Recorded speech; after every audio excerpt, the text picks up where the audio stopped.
Когда-то один знакомый охотник подарил мне волчонка.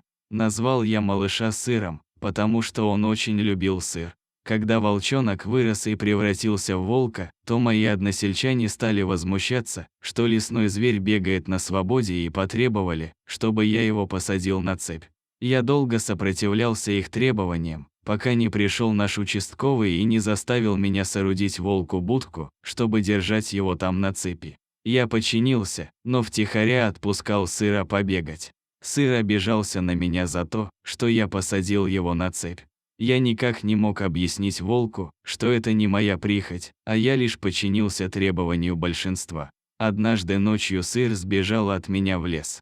Долго я его не видел, но все-таки мы с ним встретились, когда со мной случилась неприятность. В лесу я оступился, упал во враг и сильно разбился. Сыр нашел меня, помог выбраться и привел из деревни участкового. Когда я выздоровел, мы помирились с волком и иногда встречались с ним в лесу. Он водил меня тайными, волчьими тропами, а я угощал его сыром. Вот такая у нас с ним получалась дружба. Но потом Сыр завел себе пару, прекрасную волчицу, которую я называл волчица-горчица. «Развел ты тут у нас в лесу какую-то бургерную», – брюзжал участковый. «Ну, чего обижаться на горчицу, если твой друг – Сыр?» – смеялся я в ответ на ворчание участкового. Волчица была строгой и не хотела подходить ко мне, смотрела издали, как мы играем с Сыром. Потом я угощал волка сыром, и волк всегда относил кусочек своей подруге.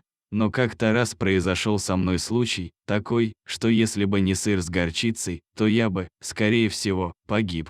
А дело было так. Пошел я в лес собирать малину. Знал я хороший малинник, но не знал, что в этом малиннике собирает ягоды также и медведь. И вот получилось, что столкнулись мы с этим медведем нос к носу.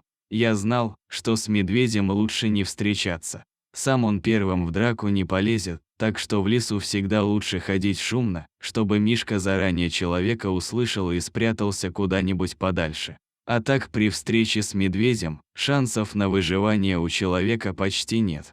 Медведь быстро бегает, отлично лазает по деревьям, лапы у него большие и сильные, но, как правило, он зубами хватает жертву за голову, и сопротивляться такому мощному зверю просто невозможно. И вот, я встретился с косолапым хозяином леса и замер от неожиданности и страха, мысленно прощаясь с жизнью. Но тут, как говорится, откуда ни возьмись, выскочили Сыр с горчицей. Они стали кусать медведя за ноги, рычать на него, и медведь ретировался, не стал с ними связываться. Я сам был шокирован, ведь никогда еще не видел своего брата-волка, смешного, безобидного Сыра, в деле. Загривок волка взъерошился, а скал выглядел таким грозным, что я не узнавал его. А тут еще и горчица оскалилась и зарычала. В общем, прогнали мои волки медведя, потом вернулись ко мне. А мне уже и малины той не хочется, сердце колотится так, что вот-вот выпрыгнет. Погладил я Сыра, смотрю, вроде и горчица подошла ближе обычного, как будто натурой своей женской почувствовала, как мне тогда было плохо. «Балбес ты», — ругался потом на меня участковый, «нужно котелок всегда к рюкзаку в лесу привязывать, этому меня еще прадед мой учил». Медведь почему хозяином леса зовется? Потому что никого в лесу не боится. Никого, кроме человека. Поэтому держится косолапый от человека на расстоянии, втолковывал мне участковый. Видел я, как он меня боится, хмыкнул я, вспомнив, как Мишка встал на задние лапы и на меня пошел.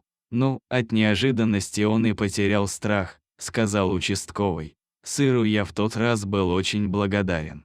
Вот уже второй раз спасает меня мой волк от неминуемой смерти, а это дорого стоит.